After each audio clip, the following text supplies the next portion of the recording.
فقاتل فی سبیل اللہ، تو اے محبوب کریم صلی اللہ علیہ وسلم اللہ کی راہ میں جہاد کرو. لا تکلف الا نفسک وحرض المؤمنین، نہیں تکلیف دی جائے گی آپ کو سوائے اپنی ذات کے، اور آپ ایمان والوں کو جہاد پر ابھاریں، موٹیویٹ کریں. عسا، ہو سکتا ہے اللہ تعالی یکفا، یہ کہ روک دے، بأسا، زور کو، لڑائی کو. باسن کہتے ہیں نا جنگ، زور، قوت، سختی، آفت وغیرہ. الذین، ان لوگوں کی جو کفروا، کافر ہوئے. عسى اللہ ان یکف بأس الذین کفروا، قریب ہے کہ اللہ تعالی کافروں کی لڑائی کو بند کر دے. واللہ، اور اللہ تعالی اشد، شدید سے ہے، اردو میں بھی استعمال ہوتا ہے، بہت سخت ہے. بأسن، لڑائی میں، جنگ میں، زور، قوت، سختی، آفت وغیرہ میں. واشد، اور بہت سخت ہے. تنکیلا، عذاب میں، عذاب دینے میں، سزا دینے میں، رسوا کرنے میں.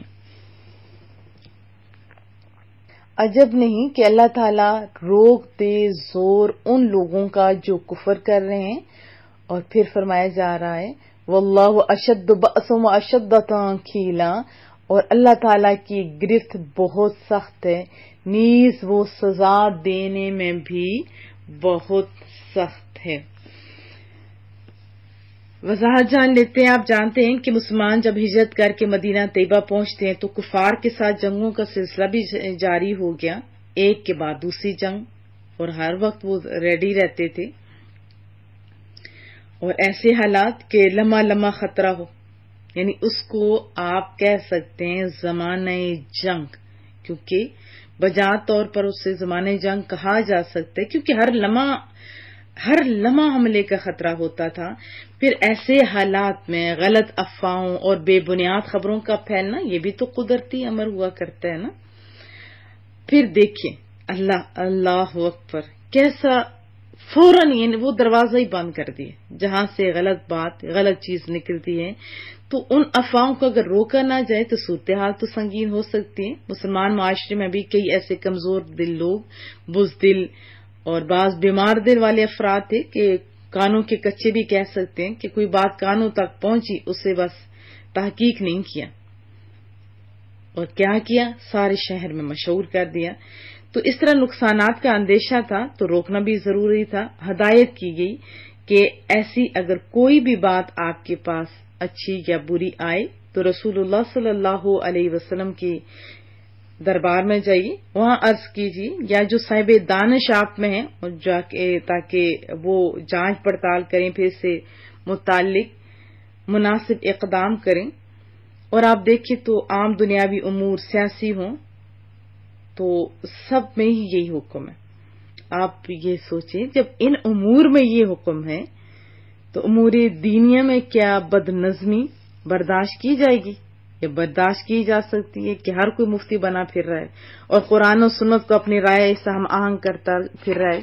تو مسلمانوں کا کیا فرض ہے کہ ہرس اور ہوا کے بندوں کی تقلید نہ شروع کر دیا کریں، اور دینی امور میں صرف ان علماء کرام کی طرف متوجہ ہوں جن کا علم، فضل، زہد و تقوی اور دینی بصیرت مسلمہ ہو، بے داغ ہو. تو بہت ہی خوبصورت آیت مبارکہ ہے. تو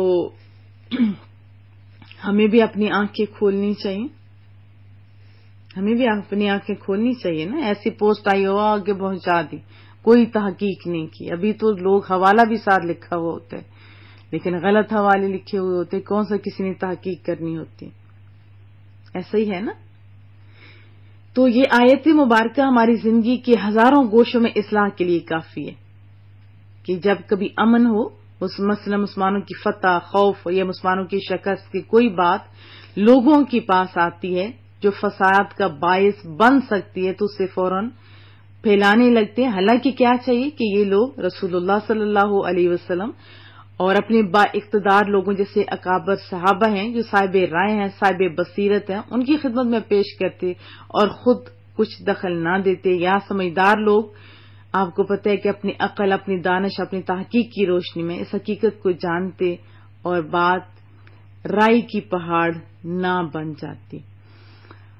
ہم لوگ بی ایڈ میں تھے تو ہماری ٹیچر تھی میم رخسانہ. انہوں نے ہمیں پریکٹیکلی سمجھایا تھا. کیا تھا آپ جانتے ہیں کہ ایک کلاس کے اندر تقریباً 30 یا 34 یا 32 موسٹلی ہوتے ہیں اسٹوڈینٹس.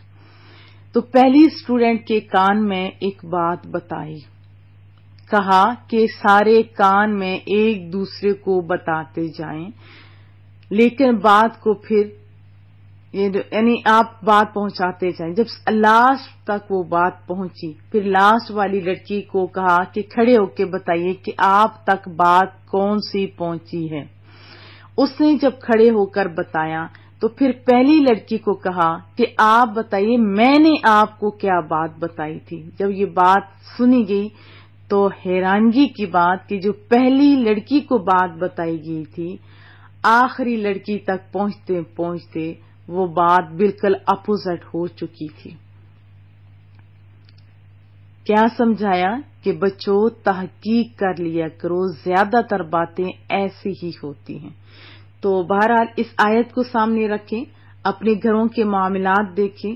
آپ جانتے ہیں کہ بستے بساتے محبت کرنے والے جو گھرانے ہوتے ہیں، بعض غلط لوگوں کی آپ کو پتہ ہے کہ جیسے آ جاتی ہے دوسری فیملی کی لڑکیاں، لڑکے، داماد، بہویں وغیرہ، تو پھر وہ باتیں کرتے ہیں اور بغیر تحقیق کی جو اس پر کان دھرتے ہیں اور پھر دلچسپیاں محسوس کرتے ہیں، اور اپنی فیملی جو ان کی برسوں سے اتنی محبتوں سے جڑی ہوئی ہوتی ہے، ان کا کیا حال ہوتا ہے آپ سب آج کل جانتے ہیں.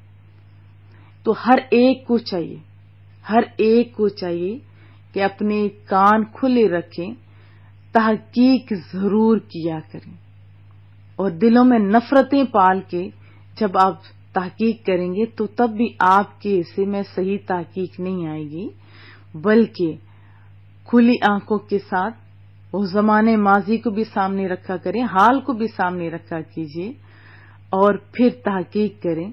تو آپ دیکھیں گے کہ گھروں میں بڑا امن ہوگا. اور جو افواہ پھیلا رہے ہیں، جو گھروں کو ٹکڑے کرنے کے چکروں میں ہوتے ہیں، وہ منہ کی کھائیں گے انشاءاللہ تعالی. امن اور سکون کا گہوارہ بن جائے گا. اسی طرح ملک کی بین الاقوامی معاملات ہوں یا صحافتی معاملات کو بھی دیکھیں، آپ اس کو بھی جانچا جا سکتا ہے نا. ہمارے ہاں کیا ہوتا ہے کہ بات کوئی ہوتی ہے، پھر اچھالتا ہے میڈیا اس انداز سے کہ پوری دنیا میں گردش کر رہی ہوتی ہے، اور بعض ایسی باتیں ہوتی ہیں کہ بعد میں پتہ چلتا ہے کہ اس بات کا تو کوئی سرا پیر ہی نہیں تھا، بلکہ سراسر جھوٹ تھا. اسی طرح مسلمانوں اور اسلام کو بدنام کرنے کے لیے ایسی سازشیں پھیلائی جا رہی ہیں، آپ سنیں تو کلیجہ پھٹتا ہے. یہی وجہ ہے کہ کفار مسلمانوں کے ابھی دشمن بہت زیادہ ہو چکے ہوئے ہیں. جیسے یہ بات پھیلائی جاتی ہے کہ کوئی مسلمان اس وقت تک ہو ہی نہیں سکتا جب تک کسی کافر کو نہ مارے. حالانکہ اسلام تو جہاد کے لیے بہت سارے اصول بتاتا ہے اور پھر جا کے حکم دیتا ہے کہ اگر آپ کو کوئی تنگ نہ کرے تو کسی کافر کو بھی آپ کچھ نہیں کہہ سکتے. تو یہاں بھی بات یہی کہوں گی کہ کام کوئی بھی کریں سنبھل کے اچھے انداز میں کریں. کوئی بات اگر پھیل رہی ہو تو اس کی خوب تحقیق کریں. ہمارے اپنے گاؤں میں ایک لڑکی جو بہت ہی حیا والی تھی، ان کا گھر بہت خوشحال تھا، تو اس کے اوپر بہتان لگایا گیا. اس بہتان کی حد یہ ہوئی کہ اس کے شوہر تک بھی بات پہنچائی گئی. جب انہوں تحقیق کرنے والوں نے شکی نگاہوں سے دیکھنا شروع کیا تو ان کو بھی وہ لڑکی غلط نظر آنا شروع ہو گئی. اور پھر جب میرے اپنے بھائی نے مجھ سے بات کی کہ باجی وہ تو بڑی حیا والی تھی، اور اب میں نے کہا تحقیق کریں، ایسا نہیں ہو سکتا. میرے اپنے بھائی بہت خوبصورت ہیں، اگر ایسا ہوتا تو وہ لڑکی ہمارے طرف متوجہ ہوتی، لیکن ہم نے اس میں کوئی ایسی حرکت نہیں دیکھی. تو جس لڑکے کا نام بتایا جا رہا ہے اس کے پاس جائیں. تو پھر میرا بھائی گیا تو وہ لڑکا کہتا ہے کہ میں مانا اتنا اچھا نہیں ہوں، لیکن میں اس گاؤں کا بندہ ہوں، میں آپ خود بتائیں مجھے تو اس لڑکی کا پتہ تک نہیں ہے جس کا یہ نام لے رہے ہیں. اور پھر اس کو غصہ آیا کیونکہ وہ لڑکا بہت ہی بدنامی زمانہ تھا. اس نے کہا تھا کہ میں برا ضرور ہوں لیکن میں حیا والی لڑکیوں کی طرف نہیں دیکھا کرتا. پھر وہ آیا، پھر سارے لوگوں کو کہا میرے سامنے آئے، اور جب ساری تحقیقیں کی گئیں، صحیح کھلی آنکھوں کے ساتھ کی گئیں، تو اس بات میں کوئی سچائی ہی نہیں تھی. اسی طرح بہت ساری باتیں ایسی ہوتی ہیں، میں نے خود دیکھی کہ ان باتوں میں کوئی سچائی نہیں ہوتی اور پتہ نہیں خاندانوں کے خاندان تباہ ہو جاتے ہیں. تو آپ بھی اپنی آنکھیں کھلا رکھے کیجیے، کوئی بات ہو یا دینی امور ہو یا کوئی بھی ہو، سمجھدار لوگوں کی طرف آپ اپنا رابطہ کیا کریں تاکہ وہ تحقیق کریں، پھر اس کے بعد معاملات کا حل بھی نکالا کریں. حضرت حفص بن عاصم رضی اللہ تعالی عنہ سے مروی ہے، رسول اللہ صلی اللہ علیہ وسلم نے فرمایا، کسی شخص کے جھوٹا ہونے کے لیے بس اتنا کافی ہے کہ ہر سنی سنائی بات بس آگے بیان کر دے. مسلم شریف کی حدیث طیبہ ہے. ابھی کیا ہو رہا ہے، جیسی پوسٹیں آتی ہیں ان پوسٹ کے اندر کوئی صحیح بات نہیں ہوتی. ہاں کچھ پوسٹ ایسی بھی ہوتی ہیں جیسے مفتیان کرام لکھ رہے ہیں، ابھی بہت شارٹ پوسٹ لکھ رہے ہیں تاکہ جو پھیلا رہے ہیں یہی پھیلائیں، لوگوں کا فائدہ تو کم از کم ہو. لیکن جیسے رمضان کے جو سب سے پہلے خبر دے گا تو جنت واجب ہو جائے گی، تو کتنا جھوٹ ہے اس میں. رسول اللہ کا پھر نام لیا گیا ہے، رسول اللہ نے تو ایسا کچھ بھی نہیں فرمایا. ہاں یہ ضرور فرمایا کہ میری طرف جو جھوٹ کرے گا نا کہ یہ بات غلط ہے اور پھر میرا نام لگائے گا تو اس جھوٹی کو کبھی جنت نہیں ملے گی. تو بہت ساری پوسٹ بھی میں نے پڑھی جس میں بات کچھ اور ہوتی ہے، حوالہ کچھ اور ہوتا ہے، لگایا ہوا کچھ اور ہوتے ہیں اور لوگ خراب ہو رہے ہیں. دیکھیں دین سیکھیں، سمجھیں اور سمجھ کے پھر آگے پھیلائیں. اچھی بات ہے پھیلانا چاہیے لیکن سمجھ کے مستند باتیں پھیلانے میں اپنا کردار ادا کریں. اور اس آیت سے مفسرین نے یہ بھی بتایا ہے کہ قیاس جائز ہے. اس سے کیا پتہ چلا ہے؟ ایک علم تو وہ ہے نا جو قرآن و حدیث سے صراحتاً حاصل ہوتا ہے، اور ایک وہ علم ہے جو قرآن و حدیث سے استنباط اور قیاس کے ذریعے حاصل ہوتا ہے. اور اس میں یعنی امور دینیا میں ہر شخص کو دخل دینا بھی جائز نہیں. جو اس کا اہل ہو، جو صحیح سمجھتا ہو، وہی اس میں غور کرے، اپنی عقل کے گھوڑے نہ دوڑائے. ابھی بہت سارے لوگ کہتے ہیں کہیں بات چل رہی ہو نا تو میری طرف میسیجز آتے ہیں کہ بھاجی اس کا نا وہ قرآن و حدیث سے حوالہ مانگا جا رہا ہے. دیکھیں معاملات خالی قرآن و حدیث سے نہیں، وہ بنیاد ہیں، قرآن کریم بھی اور حدیث طیبہ بھی، لیکن 4 فقہی اصول ہیں جن کے تحت کوئی مسئلہ نکلتا ہے. ابھی جو عوام ہے وہ بیچاری پریشان ہو جاتی ہے، اور جو فسادی لوگ ہوتے ہیں وہ عجیب و غریب طریقے سے سوالات کرتے ہیں. تو ان باتوں سے بچا جائے. اللہ آپ کو سمجھ بھی عطا فرمائے. اور آیت 84 کا شان نزول یہ ہے کہ بدر صغری یعنی چھوٹا غزوہ بدر کہا جاتا ہے جو ابو سفیان سے جنگ طے ہوئی تھی. تو جب ٹائم آیا تو رسول اللہ صلی اللہ علیہ وسلم نے لوگوں کو دعوت دی تو بعض لوگوں پر یہ بات گراں گزری. تو رب کریم نے آیت نازل فرمائی کہ محبوبہ یعنی حکم دیا کہ آپ جہاد نہ چھوڑیں اگرچہ تنہا ہوں، اللہ آپ کا حامی و ناصر ہے، اللہ کا وعدہ سچا ہے. جیسے ہی یہ حکم ملا رسول اللہ صلی اللہ علیہ وسلم روانہ ہو گئے. تو یعنی جب حق اور باطل سے آپ کا سامنا ہو نا تو آپ آگے بڑھیں، خواہ تنہا ہی کیوں نہ ہو. تو محبوب کریم کے یہ الفاظ دیکھیے، فرمایا کہ بخدا میں کفار سے ضرور لڑوں گا خواہ میری گردن جدا ہو جائے. تو اس سے پتہ چلا نا کہ اگر کسی کوئی بھی کار خیر ہو، کوئی معاون نہ بھی ہو تو اکیلے اس کام کو شروع کر دینا چاہیے. ساتھیوں کا نہ ہونا کوئی عذر نہیں. تو بہرحال کیا فرمایا گیا کہ آپ جہاد کے لیے جائیں، آپ کو آپ کی طاقت سے زیادہ تکلیف نہیں دی جائے گی محبوبہ، خواہ کوئی بندہ ساتھ دے نہ دے، اگرچہ اکیلے رہ جائیں. ہاں مسلمانوں کو جہاد کی ترغیب ضرور دیں اور بس. پھر ساتھ ہی فرمایا کہ رب کریم کافروں کی سختی کو روک دے گا. پھر ایسا ہی ہوا کہ چھوٹے سے لشکر کے ساتھ آپ تشریف لے گئے اور ان لوگوں کو اتنی بھی جرأت نہ ہوئی کہ وہ مقابلے کے لیے سامنے آتے. اور رسول اللہ صلی اللہ علیہ وسلم آپ جانتے ہیں کہ بہت ہی بہادر انسان تھے، بہت ہی بہادر. اس آیت سے بھی پتہ چلتا ہے نا شجاعت کا کہ سب سے اعلیٰ ہیں آپ تنہا جائیں کفار کے مقابلے کے لیے. اس میں یہی حکم ہے نا، اور آپ ریڈی بھی ہو گئے. حضرت انس بن مالک رضی اللہ تعالیٰ عنہ فرماتے ہیں، بہت پیاری حدیث طیبہ، رسول اللہ صلی اللہ علیہ وسلم تمام لوگوں سے زیادہ شجاع اور بہادر تھے. مسلم شریف کی حدیث طیبہ. اسی طرح حضرت عبداللہ بن عمر رضی اللہ تعالی عنہما فرماتے ہیں کہ میں نے رسول اللہ سے زیادہ بہادر اور طاقتور، سخی اور پسندیدہ کسی کو نہیں دیکھا. پھر رسول اللہ صلی اللہ علیہ وسلم کی بہادری کا عالم حضرت علی مرتضیٰ کے زبانی جیسے بہادر صوبائی کی قول ہے کہ جب لڑائی خوب گرم ہو جاتی تھی، جنگ کی شدت دیکھ کر بڑے بڑے بہادروں کی آنکھیں بھی پتھرا جایا کرتی تھی.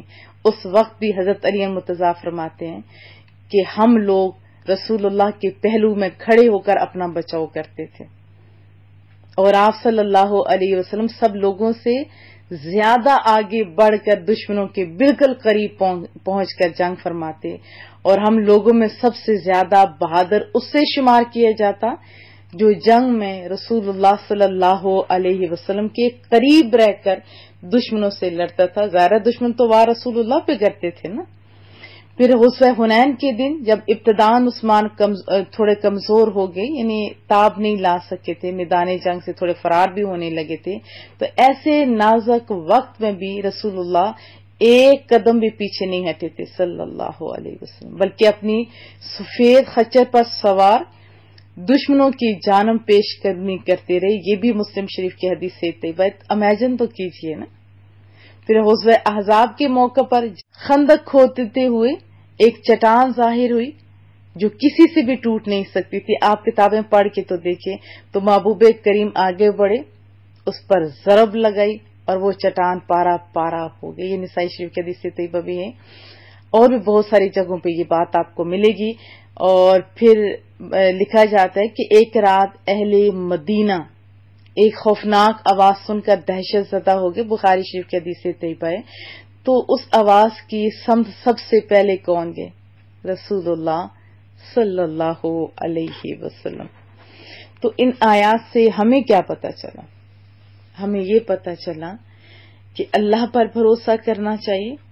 کوئی بھی اچھا کام ہو، کوئی بھی کار خیر ہو، کوئی معاون ہو نہ ہو، معاون ہو تو اچھی بات ہے، کیونکہ جو بندہ ایک کام کر سکتا ہے تو ایک ساتھ مل جائے تو کیا کہتے ہیں، ایک 11 ہو جاتے ہیں، یعنی اتنی پاور ہو جاتی ہے کہ زیادہ کام کیا جا سکتا ہے. گروپ کی صورت میں زیادہ آسان کام ہوتا ہے، لیکن اگر کوئی ساتھ معاون نہ ہو تو کام جو اچھا ہے اس کو چھوڑنا نہیں چاہیے. پھر اللہ مدد کرتا ہے، وہاں سے ساتھی دے دیتے جہاں سے بندے کی توقع بھی نہیں ہوتا. پھر کرم علی شاہ صاحب رحمۃ اللہ علیہ، ان کی بات میں نے ایک دفعہ پڑھی تھی، مجھے بڑی اچھی لگی کہ سائیکل پہ جا رہے تھے. کہاں جا رہے تھے؟ کسی نے پوچھا کہاں جا رہے ہیں؟ جج بھی تھے نا، بہت ایجوکیٹ انسان تھے. کہاں جا رہے ہیں؟ کہا کہ جنہوں نے مینار پاکستان تعمیر کیا ہے ان سے ٹائم لینے جا رہا ہوں، اپنا ادارہ ان سے تعمیر کروانا ہے. اب حالت کیا تھی؟ سائیکل پر بیٹھے ہوئے تھے، کرائے کے لیے پیسے بھی نہیں تھے اور کچھ بھی خاص نہیں تھا، لیکن بھروسہ اتنا تھا اللہ پہ کہ میں قدم اٹھاؤں گا اللہ مدد کرے گا. پھر واپس آئے تو اسی انداز میں انہوں نے جو اپنے ماننے والے تھے، کیونکہ وہ تعلیم دیتے تھے نا، اسٹوڈنٹ وغیرہ جو تھے، ان کو اکٹھا کیا اور حکمت کے ساتھ بنایا. آج کتنی ان کی بڑی بلڈنگز ہیں. ہمارے اپنے ادارے کی بنیادیں ایسی ہیں. کس انداز میں ہم لوگوں نے شروع کیا یہ اللہ بہتر جانتے ہیں، اور آج اللہ نے کچھ لوگ ہمارے ساتھ کر دیے. وہ وقت بھی انشاءاللہ دور نہیں جب بہت سارے لوگ بھی ہوں گے. ابھی تھوڑا کام ہو رہا ہے، بہت زیادہ ہوگا. اللہ آپ لوگوں کو بہت ساری کامیابیاں دے، عزتیں دے. اور دوسری بات ہم نے پڑھی تھی کہ کوئی بات ہو تحقیق کریں، بغیر تحقیق اگر آگے پھیلائیں گے تو محبوب کا قول ذہن میں ہونا چاہیے کہ اس بندے سے زیادہ جھوٹا کوئی نہیں جو بغیر تحقیق کی یہ بات آگے پھیلا دیتا ہے. اسی طرح قرآن کریم میں بھی حکم ہے کہ خوب تحقیق کرو. خالی تحقیق کا ورڈ نہیں آیا، خوب تحقیق کرو اور پھر بات آگے پہنچایا کرو. امید ہے ان آیات سے ہم بہت سارے مسائل کا حل جان لیں گے. دعاؤں کی درخواست رہے گی. السلام علیکم ورحمۃ اللہ وبرکاتہ.